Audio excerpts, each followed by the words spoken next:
बुद्ध की वाणी, ठीक मार्ग पर लगा चित्त हित कर। यह मार्ग क्या है? ठीक है, हम लोग सत्संग में है, अच्छा मार्ग है। ठीक मार्ग पर लगा चित्त हित कर, सोरे अस्तवीर की कथा। सोरे नगर के सेठ का पुत्र एक दिन रथ पर बैठा हुआ बहुत से लोगों के साथ नहाने जा रहा था। उस समय आयुष्मान महाकात्यायन सोरे नगर में भिक्षाटन के लिए चीवर पहन रहे थे। सेठ पुत्र ने उसके सुवर्ण सदृश शरीर को देखकर मन में सोचा, उनका शरीर कैसा था? सोना के जैसा चमकीला शरीर था। ओहो यही अश्वीर स्त्री होते ओहो यही इस अश्वीर। सेठ पुत्र ने उसके सुवर्ण सदृश शरीर को देखकर मन में सोचा, ओहो यही अश्वीर स्त्री होते या मेरी स्त्री ऐसी ही रूपवती होती।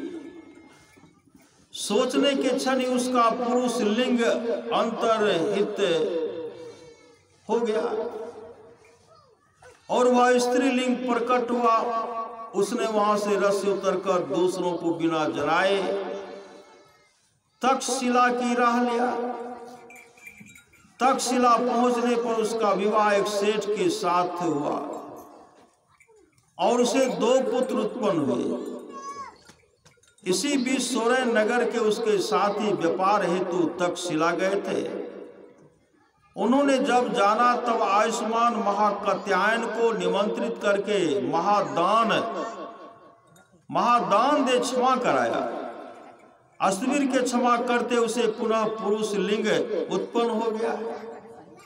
वह अपनी इस गति से उद्विग्न होकर महाकात्यायन के पास ही प्रवर्जित भी हो गया।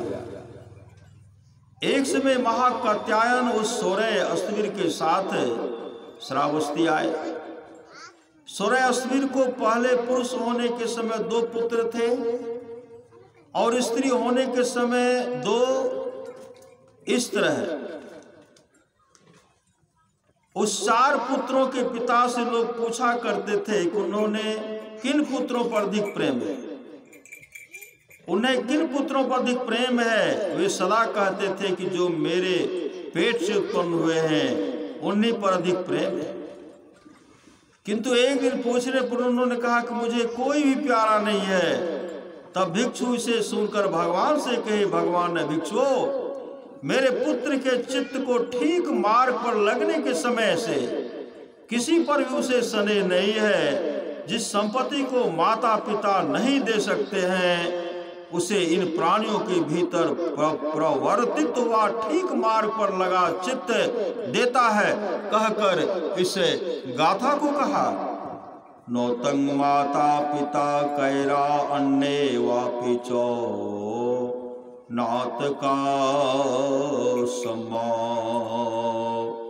समापनिहितं चित्तं से यशोनं ततो करे।